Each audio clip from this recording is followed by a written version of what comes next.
تو آپ اندازہ لگائیں کہ ان کی کفر سے دوستی کا اندازہ آپ لگائیں، قادیانیوں سے دوستی کا اندازہ لگائیں کہ ایک قادیانی کو کس درجے پر جا کر یعنی شریعت کی ریکوائرمنٹ کو جو ہے نا یہ نہیں مان رہے اور لگے ہوئے ہیں جی وہ تو بہت بڑا فلاں فلاں تھا. آپ کے سامنے ہے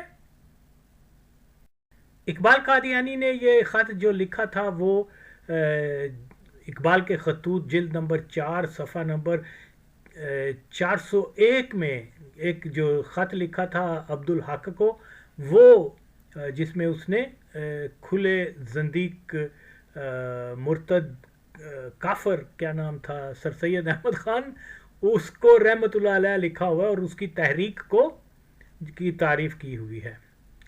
تو اب آپ اندازہ لگائیں کہ ان کے پاس کون سی شرعی دلیل ہے اس چیز کو رد کرنے کی. آئے سامنے آئے، لیکن حقیقت یہی ہے کہ جو فیکٹس ہر چیز کا میں ریفرنس بھی دیتا ہوں اور یہ ایک بھی چیز کا ریفرنس آج تک نہیں دے سکے، نہ دے سکیں گے تا قیامت.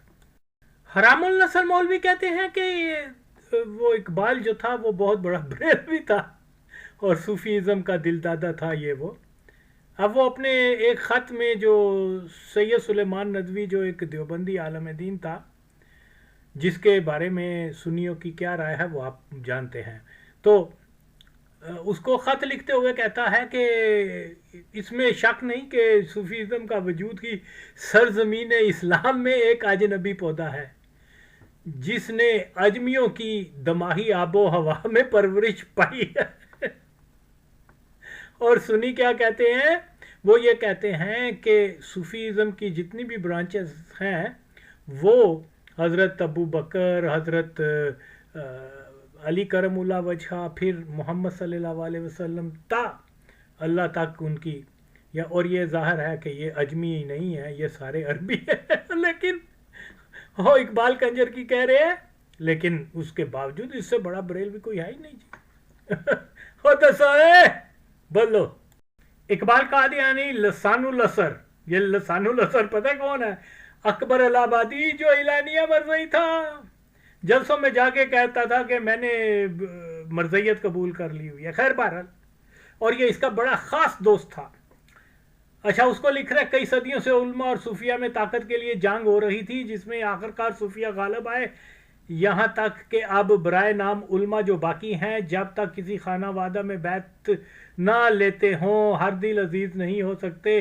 یہ روش گویا علماء کی طرف سے اپنی شکست کا اعتراف ہے. مجدد الافسانی عالمگیر اور مولانا اسماعیل شہید رحمت اللہ علیہ نے اسلامی سیرت کے احیاء کے کوشش کی، مگر صوفیہ کی کثرت اور صدیوں کی جمع قوت نے اس گروہ احرار کو کامیاب نہ ہونے دیا. اے کہنے نے جی یہ سننی ہے، میں آپ کیا کروں، سامنے ہیں چیزیں. اور یہ کہتے ہیں جی اس سے بڑا کوئی سنی نہیں تھا اور اعلیٰ حضرت کا خاص یہ تھا وہ تھا. اگر اعلیٰ حضرت کے علم میں یہ ساری چیزیں آ جاتی تو کہتے اس کو جو ہے نا زندہ گور کر دو. اینے جھوٹ بول دینے مولوی نظیم گالی نہیں دے رہا کیونکہ کچھ اور کیا. خیر بہرحال تو دیکھیے جناب آپ کے سامنے چیزیں رکھ رہا ہوں. یعنی یہ کیا کہہ رہا ہے کہ جو صوفیہ ہیں حضرت داتا گنج بخش اور یہ اور وہ جناب یعنی دنیاوی طاقت کے لیے وہ انہوں نے سارا کچھ کیا کہ علماء کو انہوں نے زیر کر دیا اور وہ خود پاورفل ہو گئے. یہ انبیاء یہ صوفیہ کی توہین نہیں ہے تو کیا ہے کہ ان کو کہہ رہا کہ انہوں نے تو طاقت کے لیے جنگ کی جاری رکھی تھی. طاقت کون سی طاقت؟ بالکل ہم جانتے ہیں کہ صوفیہ کرام نے دنیاوی طاقت کو ٹھکرا کر اسلام کی طاقت، اسلام کا غلبہ پوری دنیا میں ہوا. اور ڈاکٹر اقبال یہاں حرام النسل کیا کہہ رہا ہے. تو بھائی بات سمپل سی ہے، یہ لوگ اگر اس کے خطوط دیکھ کر وہ مان نہیں رہے، پھر یہی کہ یہ قادیانیوں نے لگا دیے ہیں یہ وہ، تو اللہ کہتا ہے جب آپ کوئی دعویٰ کرتے ہو تو اس کے دلیل لاؤ، اس کے ثبوت لاؤ. یہ اللہ کے احکام کو پیچھے چھوڑ کر اور یہ کس طریقے سے جو ہے پوری مسلمان نئی نسل کو یہ گمراہ کر رہے ہیں، بلکہ بہت زیادہ کر چکے ہیں، جس میں کیا خادم قادیان حرام النسل یا دوسرے یہ نعمانی وغیرہ، یہ آئیں بتائیں کہ کون کون سے اس کے لیٹر قادیانیوں نے ثابت کریں، یعنی جو کتنے عرصے سے لگے ہوئے ہیں۔ بہرحال جی، یہ مولویوں نے جس طریقے سے تاریخ کو مسخ کرتے ہیں، جس طریقے سے گمراہی پیدا کرتے ہیں، یقین مانیں یہ کافروں سے بھی دو ہاتھ آگے چلے گئے ہوئے ہیں۔ جب کوئی کافر بولتا ہے تو مسلمانوں کے ذہن میں معلوم ہوتا ہے کہ یہ کیا ہے، ان کی بیک گراؤنڈ کیا ہے، ان کا عقیدہ کیا ہے۔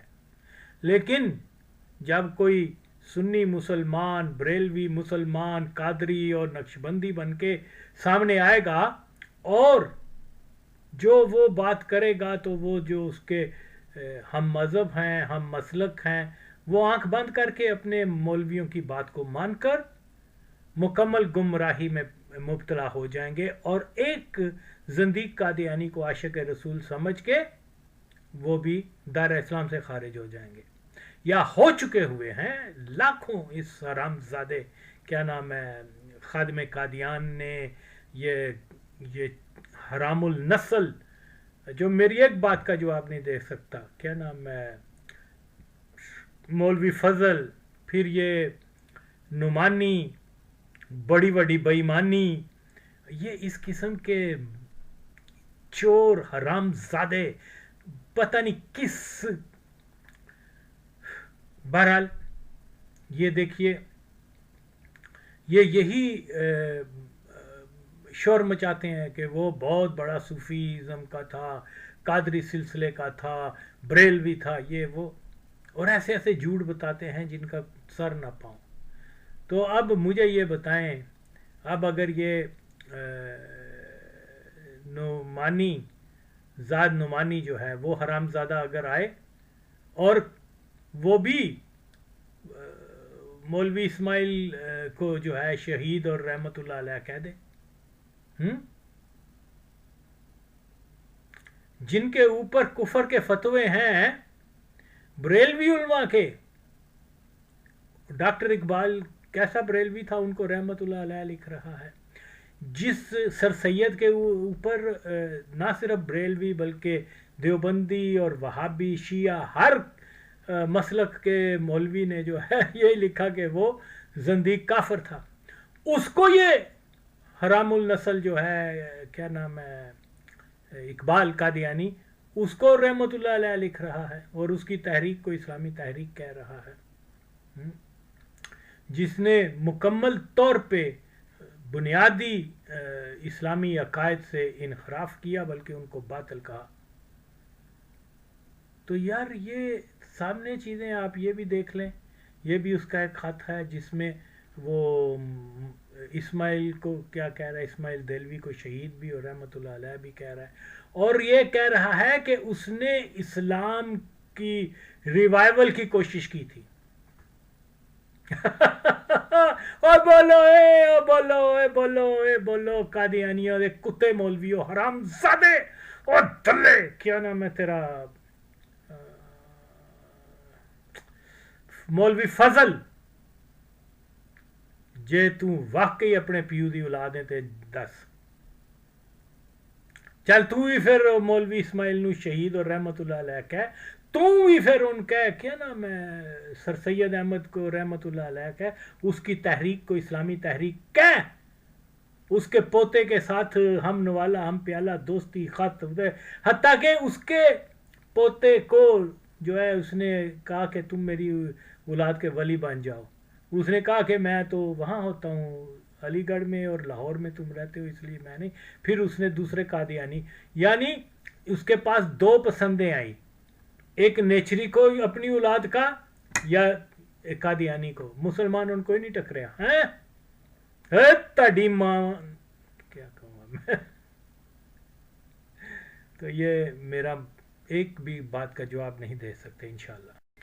جی یہ بھی ایک خط ہے، یہ ایک جہاں زمان کے مسئلے کے اوپر بات کر رہا ہے کہ دنیا میں کائنات میں اور بھی مخلوقیں ہیں اور وہاں پر بھی نبوت کا سلسلہ وغیرہ، یہ تو اس میں جو ہے یہ اس کی بیک گراؤنڈ ہے، جو میں اگلے کسی میں مزید اس کا دوسرا پیج بھی لگا دوں گا. تو وہ کہہ رہا ہے کہ جی وہاں بھی ضروری ہے، اس صورت میں کم از کم محمدیت کے لیے تناسخ اور بروز لازم آتا ہے. شیخ اشراق تناسخ کی ایک شکل کے قائل تھے اور ان کے عقیدے کی وجہ یہی تو نہ تھی. امید ہے آپ کا مزاج. یہ وہ خط لکھ رہا ہے اپنے استاد کو جس سے دینی مسائل پوچھا کرتا تھا. پہلے تو وہ جب حکیم نور الدین زندہ تھا اس سے دینی مسائل پوچھا کرتا تھا. جب وہ اس کے بعد پھر اس نے دیگر دیوبندی علماء سے جو ہے رائے لیتا تھا دینی امور کے بارے میں. اور کہا کیا جاتا ہے کہ اس تو بڑا کوئی بریک بھی کوئی نہیں سی. یعنی کتنا جھوٹ بول رہے ہیں یار یہ لوگ. تو یہاں یہ قطعی طور پہ جو ہے ختم نبوت کا انکار نہیں ہے تو کیا ہے. کوئی مولوی اس کی تعویل کر کے دکھائے. ان کے پاس صرف ایک ہی ہے یہ خط. وہ تو لکھ ہی نہیں سکتا، وہ تو معصوم ہے معاذ اللہ، وہ تو کر ہی نہیں سکتا جی. یعنی ان کی سوچ بھی دیکھو. میں پھر بتاتا ہوں مقدس ہستیوں کو یہ خطاوار کہہ رہے ہیں اور ایک زانی کو، ایک طوائف کے قاتل کو، اور سب سے بڑے ایک غدار ختم نبوت کو یہ جو ہے نا یہ خطاوار ہی نہیں مان رہے. خواب میں بھی نہیں کہتے کہ وہ اقبال ایسے کر سکتا ہے. تو پھر کھل کے کہو کہ وہ جو ہے معصوم ہے. یہ ادھر ادھر کی کیا کر رہے ہو؟ اسی کے تمہیں قادیانی پیسے دیتے ہیں. تو یہی بات ہے. آغا وسیم ان کو ہرگز نہیں چھوڑے گا. بے فکر ہو پتر، تانوں میں ہر تھان دے ہوتے. تم تو کہتے ہو نا یہ فاسق ہے اور فاجر ہے یہ وہ، پھر بھی میں تمہاری وہ کر دوں گا کہ تم یا اور کر چکا ہوا ہوں. اوکے یہی وجہ ہے کہ چلو ایک ہی بات کا جواب دے دو. تم ایک بات کا جواب نہیں دیتے. قرآن اٹھاؤ کہ تم نے آغا وسیم کی ساری باتوں کا جواب دے دیا، سارے اعتراضات کا. آؤ میرے سامنے، میں قرآن اٹھاتا ہوں کہ تم نے ایک نہیں میری بات کا جواب دیا. جتنے بھی باتیں تم نے کی ہیں وہ جھوٹ کے اوپر مبنی ہیں. تم نے کہا کہ ترجمہ غلط ہوا اس کا. میں نے کہا ٹھیک ہے تو ترجمہ کر کے بتا کہ اس نے قادیانیوں کو جو 1911 میں علی گڑھ میں کیا تھا وہ سپیچ، اس کا تو ترجمہ کر کہ اس نے قادیانیوں کی شان بیان کی ہوئی ہے یا کہ قادیانیوں پہ تنقید کی ہوئی ہے. بتا. لیکن تو باپ کا ہے ہی نہیں. پاورفل ایکسپریشن کا کیا مطلب ہوتا ہے؟ اور پھر اقبال کے سامنے وہ کہہ رہا ہے کہ میں نے یہ ترجمہ اس کے سامنے پڑھ کے سنایا تھا. اس وقت اقبال کو یاد نہیں آیا کہ تو ترجمہ غلط تو نے کیا ہے. قادیانیوں نے 1935 میں لکھا کہ جی اس نے یہ ٹھیٹھ نمونہ کہا ہے. اس وقت یہ کیوں نہیں بولا؟ بولتا نا، کہتا. تو جناب عالی جو سچ ہے اس کو کوئی ڈینائی نہیں کر سکتا اور انشاءاللہ تعالی ان کا تعاقب جاری رہے گا. انہوں نے میں کسی جوگا نہیں چھڑنا ہے نا. تو یہی فیکٹ ہے. اگر یہ نہیں مانتے تو آئیں پھر اس کے ہزاروں لیٹر جو ہیں اس میں کتنے قادیانیوں کے لیٹر ہیں جو انہوں نے جعلی ثابت کیے ہیں، اس کو پروف کریں. یہ پھر جائیں اقبال اکیڈمی سے اور سارا کچھ اٹھائیں اور اس کو نظر آتش کر دیں. پھر بھی کتابیں ہیں ہمارے پاس، پھر بھی ہم تمہیں جو ہے رسوا کر دیں گے. یعنی اتھینٹک چیز جو ہے نا، اتھینٹک لیٹرز اور کتب اور کلیات اقبال، وہ اقبال اکیڈمی میں بھی ہیں. اور یہ حرام النسل یہ نعمانی اور یہ کہہ رہے ہیں کہ جی یہ تو قادیانیوں نے اپنی طرف سے شائع کر دی ہیں. بہرحال یہ بچ کے کہیں نہیں جائیں گے انشاءاللہ تعالی.